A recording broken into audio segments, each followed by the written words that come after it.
আসসালামু আলাইকুম রহমতুল্লাহ। আশা করি মহান আল্লাহর রহমতে সবাই ভালো আছেন, সুস্থ আছেন। শুরু করতে যাচ্ছি আমাদের ফাইনাল সাজেশনের প্রথম পর্ব। আজকের বিষয় বেসরকারি মাধ্যমিক বিদ্যালয়ে শিক্ষক কর্মচারী নিয়োগ বিধিমালা। একে একে মাধ্যমিক বিদ্যালয়ের সকল নিয়োগ বিধিমালা নিয়ে আলোচনা করব। ভিডিওটি না টেনে শেষ পর্যন্ত দেখুন এবং এই সিরিজের সবগুলো ভিডিও দেখতে চাইলে প্রতিষ্ঠান প্রধান ও সহকারী প্রধান নিয়োগ প্রস্তুতি নামক প্লেলিস্টটি ভিজিট করুন এবং এই ভিডিওর ডেসক্রিপশনে সবগুলো ভিডিও লিংক দেওয়া থাকবে, তাহলে সেখান থেকেও দেখতে পারবেন। যারা এখনো চ্যানেলটি সাবস্ক্রাইব করেননি তারা দ্রুত চ্যানেলটি সাবস্ক্রাইব করে আমাদের সাথে থাকুন। চলুন আজকের ভিডিও শুরু করি।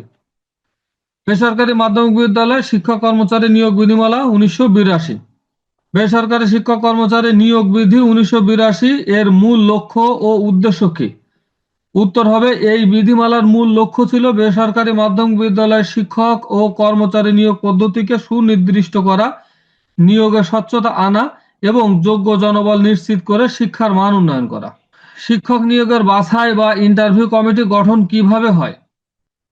উত্তর হবে, বাছাই কমিটি সাধারণত নিম্নলিখিত সদস্যের সমন্বয়ে গঠিত হতো: ম্যানেজিং কমিটির সভাপতি, প্রধান শিক্ষক, সংশ্লিষ্ট শিক্ষা বোর্ডের প্রতিনিধি, শিক্ষাবিদ বা সরকার মনোনীত প্রতিনিধি। জনবল কাঠামো অনুযায়ী বিদ্যালয়ের পদ নির্ধারণ কিভাবে হয়? উত্তর হবে, বিদ্যালয়ের শাখা ও শিক্ষার্থীর সংখ্যার ভিত্তিতে শিক্ষক পদ নির্ধারণ করা হতো। এমপিও ভুক্তির জন্য একাডেমিক স্বীকৃতির গুরুত্ব কি? সঠিক উত্তর হবে, শিক্ষা বোর্ডের একাডেমিক স্বীকৃতি ছাড়া কোনো প্রতিষ্ঠান এমপিও সুবিধা পেতে পারে না। ইন্ডেক্স নম্বর পাওয়ার শর্ত কি? ইন্ডেক্স নম্বর পাওয়ার শর্ত হলো অনুমোদিত শূন্য পদের বিপরীতে নিয়োগ প্রয়োজনীয় শিক্ষাগত যোগ্যতা শিক্ষা বোর্ডের অনুমোদন। সঠিক উত্তর হবে, অনুমোদিত শূন্য পদের বিপরীতে নিয়োগ প্রয়োজনীয় শিক্ষাগত যোগ্যতা শিক্ষা বোর্ডের অনুমোদন। 1982 সালের বিধি অনুযায়ী প্রধান শিক্ষক নিয়োগের জন্য ন্যূনতম কত বছরের শিক্ষকতার অভিজ্ঞতা প্রয়োজন? উত্তর হবে, প্রধান শিক্ষক পদের জন্য সাধারণত ন্যূনতম 10 বছরের শিক্ষকতার যোগ্যতা এবং অভিজ্ঞতার প্রয়োজন হতো। সহকারী প্রধান শিক্ষক পদের জন্য নিয়োগ বিধি অনুযায়ী অভিজ্ঞতার শর্ত কি ছিল? সহকারী প্রধান শিক্ষক পদে নিয়োগের জন্য সাধারণত সহকারী শিক্ষক হিসাবে কমপক্ষে 5 বছরের শিক্ষকতার অভিজ্ঞতা থাকতে হতো। শিক্ষক নিয়োগের চূড়ান্ত অনুমোদন প্রক্রিয়া কি? উত্তর হবে, ম্যানেজিং কমিটি প্রার্থী নির্বাচন করার পর নিয়োগপত্র সহ প্রয়োজনীয় নথিপত্র শিক্ষা বোর্ডে পাঠিয়ে অনুমোদন গ্রহণ করা হতো। উচ্চতর স্কেল বা টাইম স্কেল সংক্রান্ত বিধান কি ছিল? 1982 সালের মূল বিধিমালায় নির্দিষ্ট টাইম স্কেল ছিল না, এটি পরে সরকারি আদেশের মাধ্যমে চালু করা হয়। শিক্ষানবিশকাল কত বছর ছিল? নবনিযুক্ত শিক্ষক বা কর্মচারী শিক্ষানবিশকাল ছিল 1 বছর। বিএড স্কেল পাওয়ার যোগ্যতা কি? বিএড স্কেল পাওয়ার যোগ্যতা কি? স্নাতক ডিগ্রির পাশাপাশি স্বীকৃত ট্রেনিং কলেজ থেকে বিএড ডিগ্রি অর্জন করতে হতো। বেসরকারি শিক্ষা প্রতিষ্ঠানে শিক্ষক নিয়োগের ক্ষেত্রে বয়স সীমা কত? 1982 সালের বিধি অনুযায়ী শিক্ষক নিয়োগের সর্বনিম্ন বয়স ছিল 20 বছর এবং সর্বোচ্চ বয়স ছিল 35 বছর। একজন শিক্ষক পদত্যাগ করতে চাইলে কতদিন আগে নোটিশ দিতে হবে? উত্তর হবে, কমপক্ষে 1 মাস আগে লিখিত নোটিশ দিতে হয়। সঠিক উত্তর হবে, কমপক্ষে 1 মাস আগে লিখিত নোটিশ দিতে হয়। এমপিও বলতে কি বোঝায়? এমপিও বলতে মান্থলি পে অর্ডারকে বোঝায়। বেসরকারি শিক্ষকদের বেতনের সরকারি অংশ প্রদানের মানসিক অনুমোদন। সহকারী শিক্ষক গ্রন্থকার ও তথ্যবিজ্ঞান পদের মর্যাদা কি? উত্তর হবে, 1982 সালে এই পদটি শিক্ষক মর্যাদাভুক্ত ছিল না, এটি প্রশাসনিক বা কারিগরি সহকারী পদ হিসেবে বিবেচিত হতো। এমপিও নীতিমালায় কাম্য শিক্ষার্থী ও পাশের হার কি? সরকার নির্ধারিত ন্যূনতম শিক্ষার্থীর সংখ্যা, সন্তোষজনক পাবলিক পরীক্ষার ফলাফল। সঠিক উত্তর হবে, সরকার নির্ধারিত ন্যূনতম শিক্ষার্থীর সংখ্যা, সন্তোষজনক পাবলিক পরীক্ষার ফলাফল। শূন্য পদে নিয়োগের জন্য পত্রিকার বিজ্ঞপ্তি প্রকাশের নিয়ম কি? উত্তর হবে, শূন্য পদে নিয়োগের জন্য অন্তত একটি বহুল প্রচারিত জাতীয় দৈনিক পত্রিকায় বিজ্ঞপ্তি প্রকাশ করা বাধ্যতামূলক ছিল।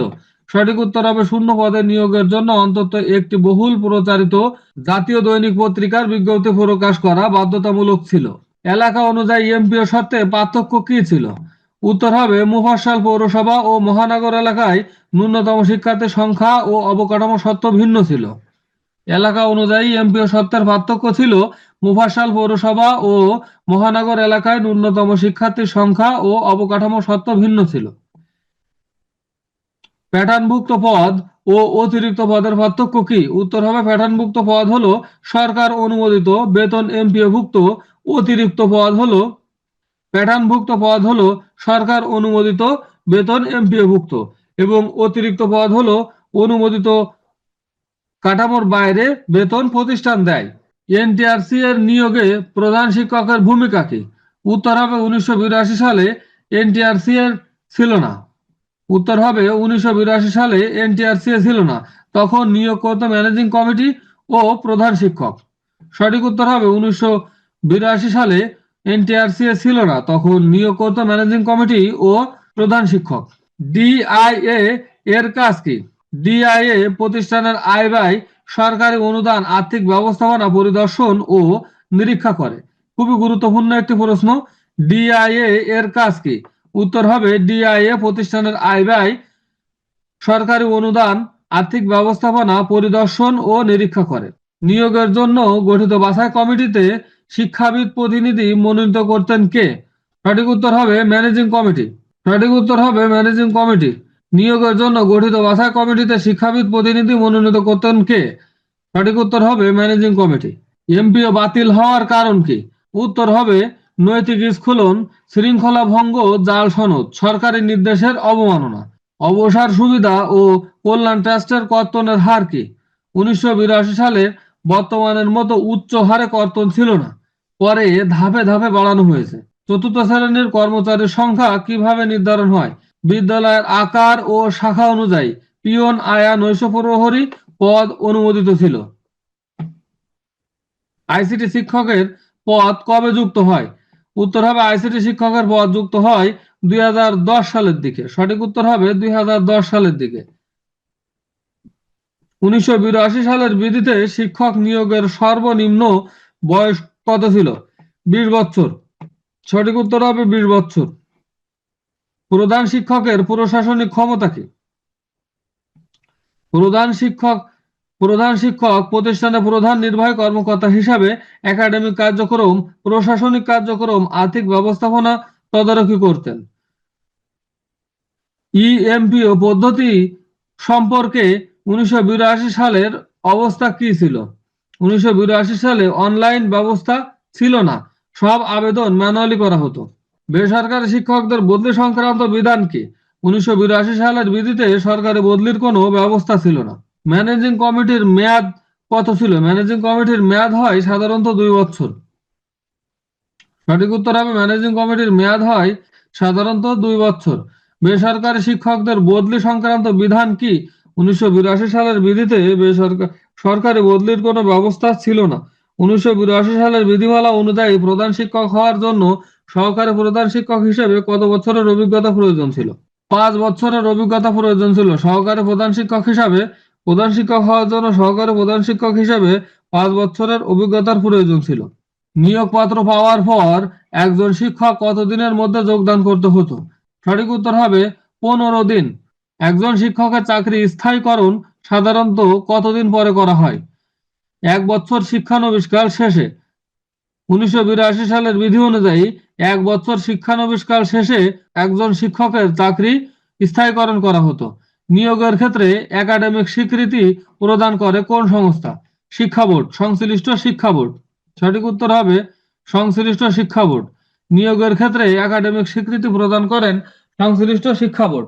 1982 সালের বিধিতে অতিরিক্ত পদ সৃষ্টির দায়িত্ব কাদের? ম্যানেজিং কমিটি নিজস্ব অর্থায়নে। অতিরিক্ত পদ সৃষ্টি করতে হতো ম্যানেজিং কমিটির নিজস্ব অর্থায়নের মাধ্যমে। 1982 সালের বিধি অনুযায়ী বিদ্যালয়ের ম্যানেজিং কমিটির মোট সদস্য সংখ্যা কত ছিল?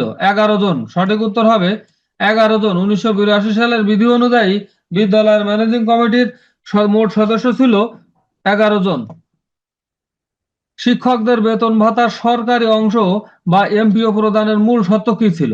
অনুমোদিত জনবল কাঠামো ও বাজেট বরাদ্দ থাকা। সঠিক উত্তর হবে অনুমোদিত জনবল কাঠামো ও বাজেট বরাদ্দ থাকা। সঠিক উত্তর হবে খ। 1982 সালের বিধি অনুযায়ী এমপিও ভুক্তির জন্য মফস্বল এলাকায় একটি মাধ্যমিক বিদ্যালয়ে ন্যূনতম কতজন শিক্ষার্থী থাকা আবশ্যক ছিল? 150 জন। এমপিও ভুক্তির জন্য মফস্বল এলাকায় সর্বনিম্ন 150 জন শিক্ষার্থী থাকার আবশ্যক ছিল। নিয়োগের সময় প্রার্থীর কোন বিষয়টি যাচাই করা বাধ্যতামূলক ছিল? শিক্ষাগত যোগ্যতার মূল সনদ ও চারিত্রিক সনদ। শিক্ষাগত যোগ্যতার মূল সনদ এবং চারিত্রিক সনদ। বিদ্যালয়ের প্রশাসনিক প্রধান হিসেবে প্রধান শিক্ষকের মূল দায়িত্ব কি ছিল? আর্থিক ও প্রশাসনিক তদারকি এবং একাডেমিক প্রধান হওয়া। আর্থিক ও প্রশাসনিক তদারকি এবং একাডেমিক প্রধান হওয়া। সঠিক উত্তর হবে খ। 1982 সালের বিধি অনুযায়ী শিক্ষক নিয়োগে কোনো প্রার্থীর জাল সনদ পাওয়া গেলে শাস্তি কি ছিল? নিয়োগ বাতিল ও আইনানুগ ব্যবস্থা গ্রহণ করা হতো। নিয়োগ বাতিল ও আইনানুগ ব্যবস্থা গ্রহণ করা হতো। চতুর্থ শ্রেণীর কর্মচারীদের নিয়োগের ক্ষেত্রে শিক্ষাগত যোগ্যতা সাধারণত কি ছিল? অষ্টম শ্রেণী পাস ছিল। 1982 সালের বিধি অনুযায়ী চতুর্থ শ্রেণী নিয়োগের ক্ষেত্রে শিক্ষাগত যোগ্যতা ছিল অষ্টম শ্রেণী পাস। 1982 সালের বিধি অনুযায়ী শিক্ষকদের আচরণ শৃঙ্খলা বিধি লঙ্ঘনের সর্বোচ্চ শাস্তি কি ছিল? চাকরি থেকে চূড়ান্ত অপসারণ বা বরখাস্ত। সঠিক উত্তর হবে চাকরি থেকে চূড়ান্ত অপসারণ বা বরখাস্ত। 1982 সালের বিধিমালা অনুযায়ী একজন শিক্ষক সর্বোচ্চ কত বছর বয়সে অবসরে যেতেন? 60 বছর বয়সে। একজন শিক্ষক সর্বোচ্চ 60 বছর বয়সে অবসরে যেতেন। প্যাটার্নভুক্ত পদের বিপরীতে নিয়োগ না হলে শিক্ষক কি সুবিধা থেকে বঞ্চিত হতেন? সরকারি বেতন বা এমপিও সুবিধা। সঠিক উত্তর হবে সরকারি বেতন বা এমপিও সুবিধা। প্যাটার্নভুক্ত পদের বিপরীতে নিয়োগ না হলে শিক্ষক সরকারি বেতন বা এমপিও সুবিধা থেকে বঞ্চিত হতেন। বেসরকারি শিক্ষকদের ইন্ডেক্স বেসরকারি শিক্ষকদের ইন্ডেক্স নম্বর প্রদান করে কোন কর্তৃপক্ষ? মাধ্যমিক ও উচ্চ শিক্ষা অধিদপ্তর ডিএসআইসি। সঠিক উত্তর হবে মাধ্যমিক ও উচ্চ শিক্ষা অধিদপ্তর ডিএসআইসি থেকে ইন্ডেক্স প্রদান করা হয়। 1982 সালের বিধি অনুযায়ী বাছাই কমিটিতে সংশ্লিষ্ট শিক্ষা বোর্ডের প্রতিনিধি মনোনয়নের উদ্দেশ্য কি ছিল? নিয়োগ প্রক্রিয়ার স্বচ্ছতা নিশ্চিত করা ও বোর্ডের তদারকি বজায় রাখা। সঠিক উত্তর হবে নিয়োগ প্রক্রিয়ার স্বচ্ছতা নিশ্চিত করা ও বোর্ডের তদারকি বজায় রাখা। ম্যানেজিং কমিটি নির্বাচনের তফসিল ঘোষণা করতেন কে? ম্যানেজিং কমিটি নির্বাচনের তফসিল ঘোষণা করতেন প্রিজাইডিং অফিসার ও সাধারণ সরকারি কর্মকর্তা। 1982 সালের বিধি অনুযায়ী নিয়োগ কমিটি প্রার্থীর কোন দক্ষতা যাচাই মৌখিক পরীক্ষা নিতেন? সংশ্লিষ্ট বিষয় ও শিক্ষাগত দক্ষতা। শিক্ষাগত দক্ষতা, সংশ্লিষ্ট বিষয় ও শিক্ষাগত দক্ষতা। সহকারী প্রধান শিক্ষক থেকে প্রধান শিক্ষক পদে পদোন্নতির ক্ষেত্রে কত বছরের অভিজ্ঞতা বাধ্যতামূলক ছিল? সহকারী প্রধান শিক্ষক হিসাবে কমপক্ষে 5 বছরের অভিজ্ঞতা বাধ্যতামূলক ছিল। 1982 সালের বিধিতে শিক্ষকদের বার্ষিক গোপনীয় প্রতিবেদন এসিআর সংরক্ষণের দায়িত্ব কার ছিল? প্রধান শিক্ষকের। সঠিক উত্তর হবে প্রধান শিক্ষকের। বেসরকারি শিক্ষা প্রতিষ্ঠানের তহবিলের অডিট বা নিরীক্ষা করার প্রধান কর্তৃপক্ষ কি ছিল? শিক্ষা বোর্ডের মনোনীত নিরীক্ষক বা ডিআইএ। সঠিক উত্তর হবে শিক্ষা বোর্ডের মনোনীত নিরীক্ষক বা ডিআইএ। 1982 সালের বিধি অনুযায়ী নৈমিত্তিক ছুটি মঞ্জুর করার ক্ষমতা কার ছিল? প্রধান শিক্ষকের। সঠিক উত্তর হবে প্রধান শিক্ষকের। 1982 সালের বিধি অনুযায়ী প্রধান শিক্ষক ও কর্মচারীর মধ্যে প্রশাসনিক দূরত্ব নিরসনের কার ভূমিকা প্রধান ছিল? ম্যানেজিং কমিটির সভাপতির। সঠিক উত্তর হবে ম্যানেজিং কমিটির সভাপতির। 1982 সালের বিধিমালার কত নম্বর ধারায় নিয়োগের সাধারণ শর্তাবলী আলোচনা করা হয়েছে? নিয়োগ বিধির 4 ও 5 নম্বর তফসিলে আলোচনা করা হয়েছে। কোন শিক্ষকের বিরুদ্ধে শাস্তিমূলক ব্যবস্থা গ্রহণের চূড়ান্ত ক্ষমতা কার ছিল? ম্যানেজিং কমিটির। সঠিক উত্তর হবে কোন শিক্ষকের বিরুদ্ধে শাস্তিমূলক ব্যবস্থা গ্রহণের চূড়ান্ত ক্ষমতা ছিল ম্যানেজিং কমিটির। প্যাটার্ন বহির্ভূত বা অতিরিক্ত পদে নিয়োগপ্রাপ্তদের ইন্ডেক্স নম্বর কেন হতো না? কারণ সেই পদগুলো সরকারি জনবল কাঠামো বা বাজেটে অনুমোদিত ছিল না। সঠিক উত্তর হবে সেই পদগুলোতে সরকারি জনবল কাঠামো বা বাজেট অনুমোদিত ছিল না। নিয়োগের জন্য বাছাইকৃত প্রার্থীদের প্যানেল কতদিন পর্যন্ত কার্যকর থাকতো? সাধারণত 6 মাস থেকে 1 বছর কার্যকর থাকতো। মেধা তালিকায় থাকা প্রথম প্রার্থী যোগদান না করলে পদটি পুনরায় শূন্য হলে প্যানেলের পরবর্তী প্রার্থীকে নিয়োগ দেওয়ার সুযোগ ছিল। প্যাটার্ন বহির্ভূত বা অতিরিক্ত পদে নিয়োগ প্রার্থীদের ইন্ডেক্স নাম্বার কেন হতো না? কারণ সেই পদগুলোতে সরকারি জনবল কাঠামো বা বাজেটে অনুমোদিত ছিল না। একজন চতুর্থ শ্রেণীর কর্মচারী যেমন পিয়ন নিয়োগের সর্বনিম্ন বয়স কত ছিল? 18 বছর। শিক্ষকদের ক্ষেত্রে সর্বনিম্ন বয়স ছিল 20 বছর এবং কর্মচারীদের ক্ষেত্রে 18 বছর থেকে শুরু হতো। ভিডিওটি শেষ পর্যন্ত দেখার জন্য আপনাকে অসংখ্য ধন্যবাদ। এই সিরিজের সবগুলো ভিডিও দেখতে চাইলে প্রতিষ্ঠান প্রধান ও সহকারী প্রধান নিয়োগ প্রস্তুতি নামক প্লেলিস্টটি ভিজিট করুন এবং এই সিরিজের সবগুলো ভিডিওর লিংক দেওয়া আছে, চাইলে এখান থেকেও দেখতে পারবেন। যারা এখনো চ্যানেলটি সাবস্ক্রাইব করেননি তারা দ্রুত চ্যানেলটি সাবস্ক্রাইব করে আমাদের সাথে থাকুন। আজকের মতো বিদায় নিচ্ছি। আসসালামু আলাইকুম ওয়া রাহমাতুল্লাহ।